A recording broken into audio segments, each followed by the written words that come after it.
నీకు ఆ టాలెంట్ ఉంది, నువ్వు రీచ్ అవుతావు అని. కాకపోతే కొన్ని నీకు ఇబ్బందులు ఉంటాయి, అవిటిని ఓవర్కమ్ కావాలి నువ్వు. అలాగయ్యి ఒడ్డెర కాలనీ నుంచి కూడా గొప్పవాళ్ళు కావాలి, అంతరగా విలేజ్ నుంచి రాజకీయంగానే కాకుండా ఉద్యోగపరంగా కూడా చాలా గొప్పవాళ్ళు కావాలని ఆశిస్తూ ఇంతటితోని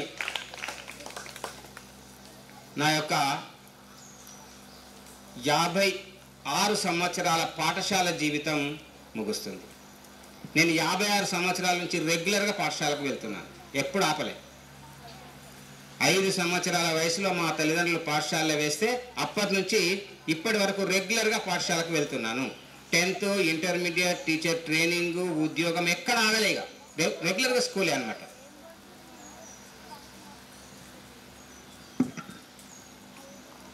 రెగ్యులర్గా పాఠశాలకు వెళ్ళడం అది ఈ రోజుతో ముగుస్తుంది. రేపటి నుంచి గర్ల్స్ 2 minutesలో ముగుస్తుంది. రేపటి నుంచి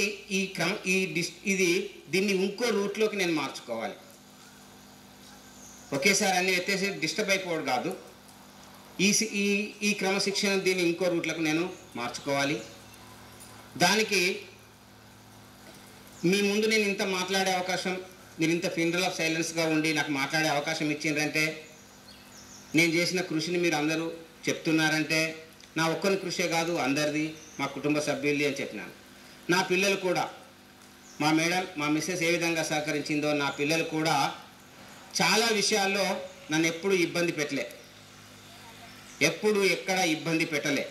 అంటే మనం పాఠశాలకు రావడానికి, చదువు చెప్పడానికి వాళ్ళ సహకారం చాలా ఉందన్నమాట. వాళ్ళు పెద్దవాళ్ళు అయిన తర్వాత కూడా, వాళ్ళ ఒక కుటుంబ సభ్యులు అయిన తర్వాత కూడా, వాళ్ళ అత్తగారు వాళ్ళ కుటుంబాలు కూడా నన్ను ఒక గౌరవప్రదంగానే రిసీవ్ చేసుకున్నారు. కాబట్టి వారికి ఈ వేదిక నుంచి ధన్యవాదాలు తెలియజేస్తాను.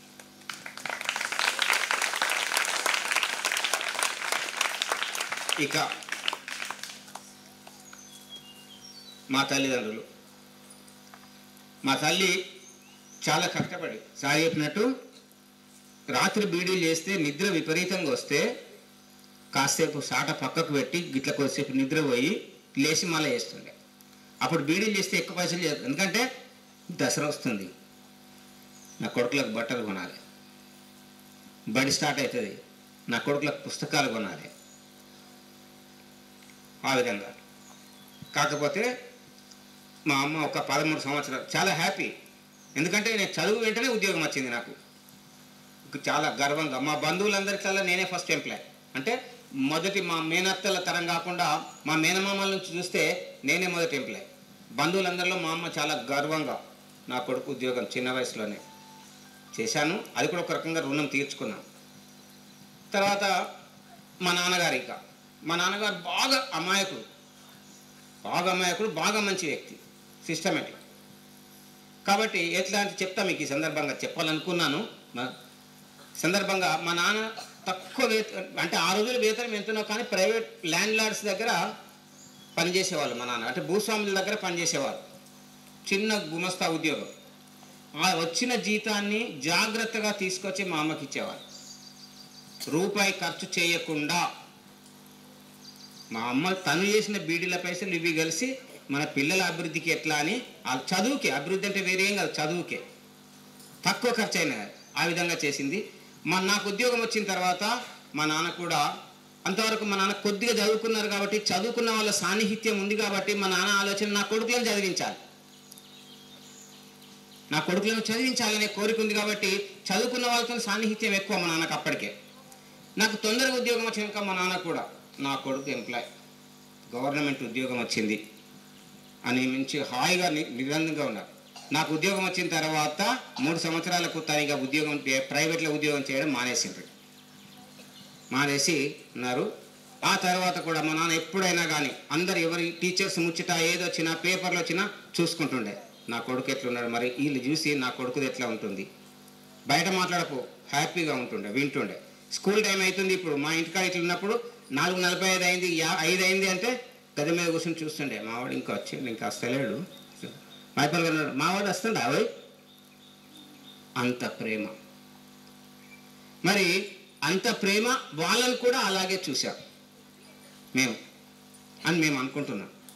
చుట్టుపక్కల వాళ్ళందరూ అంటారు, మా బంధువులు కూడా అంటారు, చాలా బాగా చూశారు మీ తల్లిదండ్రులను మీరు అనేది.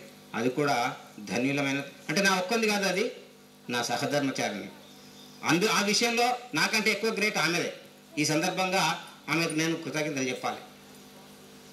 ఎందుకంటే అత్త మామను వీళ్ళను నుంచి మెప్పు ఉండడం అంటే మామూలు విషయం కాదు, మామూలు విషయం కాదు. అక్కడి పొందంటే ఈ సందర్భంగా వారికి కూడా ఆమెకు కూడా కృతజ్ఞతలు తెలియజేస్తూ, టోటల్గా ఈ అవకాశం ఇచ్చిన అందరికీ పేరు పేరున ధన్యవాదాలు చేస్తూ, చిన్నపిల్లలైనా మీరు ఓపికగా విన్నందుకు, మీ భవిష్యత్తు బాగుండాలని ఆలోచించి భవిష్యత్తు బాగుండాలని దీవిస్తూ ఈ అవకాశం ఇచ్చిన అందరికీ ధన్యవాదాలు.